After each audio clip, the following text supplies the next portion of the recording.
there, fellow travelers. My name is Chris, and I'll be your guide for the day.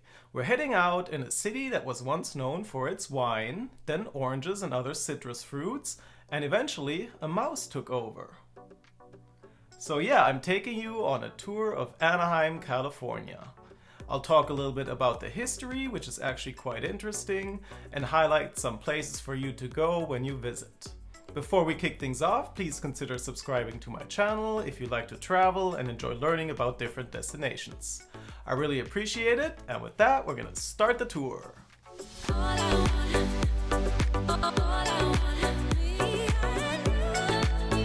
Anaheim is located in Southern California, just southeast of LA and about a 2-hour drive north of San Diego. It's part of Orange County and often referred to as the heart of Orange County, being the most populous city in the OC and the 10th most populous city in California with about 340,000 inhabitants. Let me give you a little overview of our tour today. Our first stop will be Founders Park, where I'll talk about the history of Anaheim. Next up is the city center and the packing district, where the packing house is located.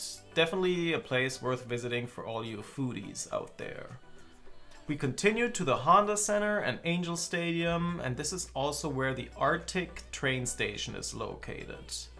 The tour moves on to the STC GardenWalk, a nice pedestrian zone with plenty of things to do, and our final stop of the tour is the Disneyland Resort, where Disneyland, California Adventure, and Downtown Disney are located. As I walk around Founders Park, I'll talk about the history of Anaheim and how it was founded. Back in 1857, a group of 50 German families came down here from San Francisco seeking a suitable area to grow grapes and make wine. Little did they know back then that right next to San Francisco, Napa Valley would one day become one of the most well-known wine regions in the world. As they got down here, they bought land for $2 an acre and founded the Los Angeles Vineyard Society.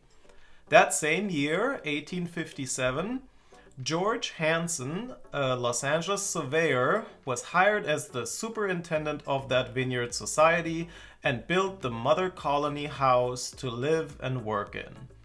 This house is one of the first buildings constructed in Anaheim, and today Hansen is often referred to as the father of Anaheim.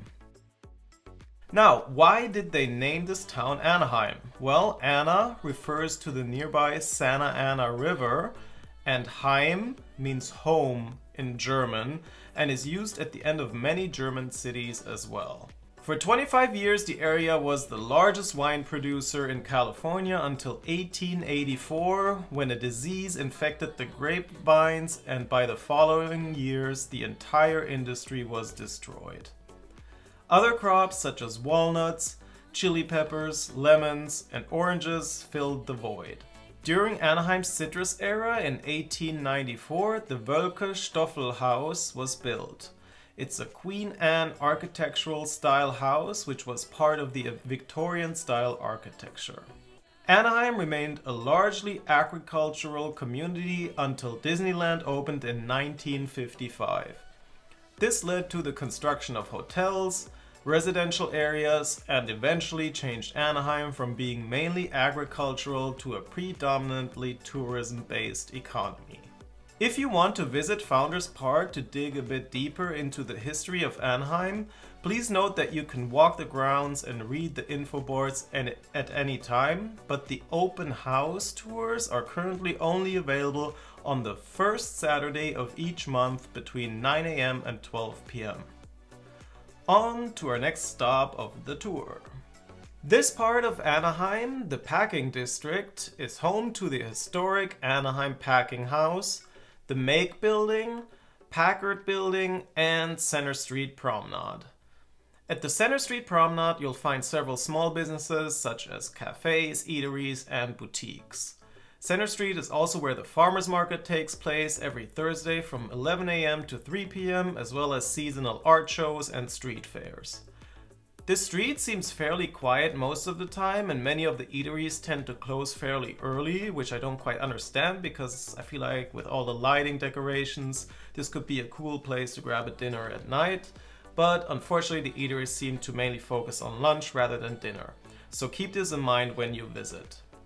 From here it's a short walk over to the packing house, and as you get closer you'll see Farmers Park where they have occasional fairs with local artists, and right there you'll also see 18 Folds, an Asian fusion restaurant, and I highly recommend this place for its dumplings. It's really good. Now to the packing house itself, which used to be the Sunkissed Citrus Packing House, has evolved into a really cool food hall with several eateries to choose from as well as some bars. It's a great spot for lunch and dinner, and if you plan ahead, make a reservation at the Blind Rabbit, which is a super cool speakeasy bar. I actually have a short dedicated video about the Blind Rabbit up on my channel as well. If you forget to make reservations at Blind Rabbit, go to Boxcar instead, a bar built into a train car. The food options within the packing house are plentiful, from Indian to Southern, grilled cheeses to sushi, vegan comfort food. There really is something for everyone.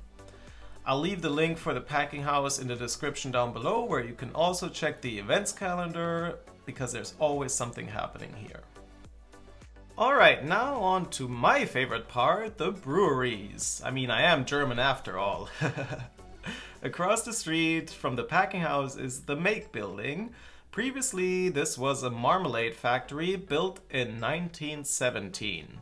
Here you'll find Unsung Brewing, a superhero / comic book themed independent brewery. They have inside seating as well as a nice outdoor area, and right next door within the same building you'll also find Polly Wine Company, a wine bar that also offers outdoor seating as well. There is another cool brewery and beer garden just down the street called Modern Times Leisure Town. I really love this place, which they say themselves is part brewery, part restaurant, part cafe, part botanical wonderland, and part swim club. Yes, you heard that right, they have a pool on site. And to top it all off, they serve some delicious, all plant-based meals. Definitely check this place out and look for me hanging out on one of the lounge chairs by the pool with a beer in my hand. Alright, that's enough of beers and food, so let's move on to our next stop. Now this part is for the sports fans out there. Two professional sports teams play in Anaheim. One are the Ducks that play hockey in the NHL, and the other are the Angels that play baseball in the MLB. The Ducks play at Honda Center, which seats a little over 18,000 people. The Angels play at Angel Stadium, which seats about 45,000 people. The arena and stadium are located fairly close to each other, so if you come to town to watch a game, you can easily travel by Amtrak or Metro, since the ARTIC train station is within walking distance of each venue.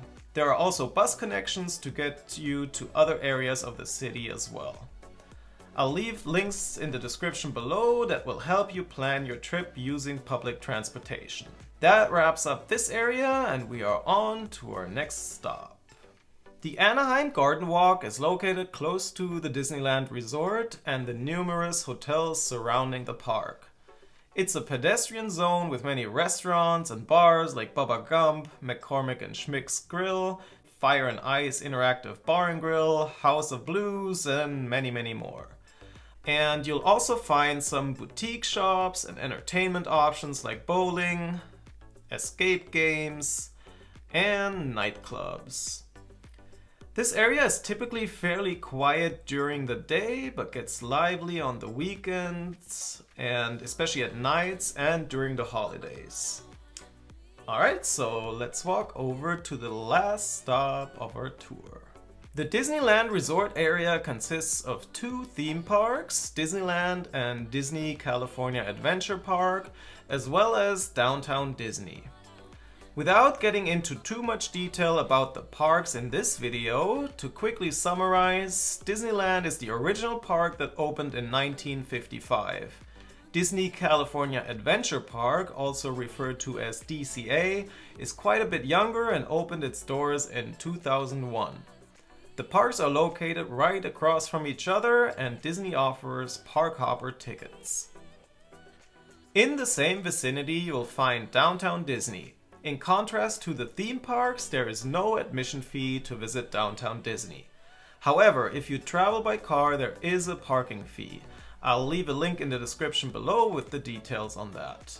Downtown Disney offers plenty of stores for shopping, like a Star Wars Outpost, a Lego store, and also a huge Disney store.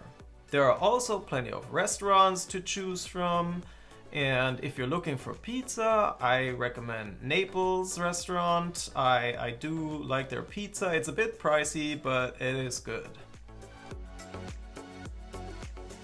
Thanks so much for joining me on this tour of Anaheim, California. I really hope you enjoyed it, and if you did, please consider subscribing to my channel, hitting that like button, and sharing it with your friends and family. I really appreciate it. And also, if you plan on visiting Anaheim and have any questions, drop them down in the comments below and I'll try to answer them. I always love hearing from you. And with that, I say thank you and Dankeschön!